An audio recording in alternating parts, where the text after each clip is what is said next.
চট্টগ্রাম মহানগর আদালতের রাষ্ট্রপক্ষের আইনজীবী অ্যাডভোকেট সাইফুল ইসলামের হত্যাকে কেন্দ্র করে একটি প্রতিবেদন প্রকাশ করে বার্তা সংস্থা রয়টার্স।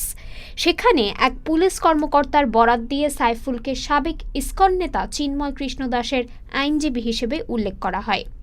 এদিকে ২৭ নভেম্বর চট্টগ্রাম মহানগর পুলিশের পক্ষ থেকে দেওয়া এক বিবৃতিতে জানানো হয়েছে, চট্টগ্রামের আদালতে সংঘর্ষ ও এক আইনজীবীকে হত্যার বিষয়ে রয়টার্স বা কোনো সাংবাদিক উপ পুলিশ কমিশনার লিয়াকত আলী খানের সঙ্গে কথা বলেননি।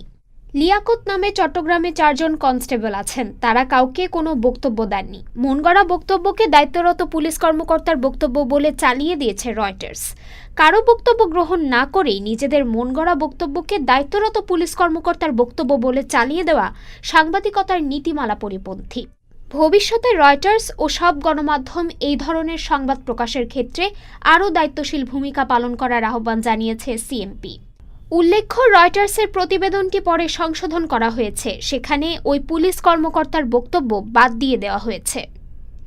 ডেস্ক রিপোর্ট, আজ বার্তা, ঢাকা।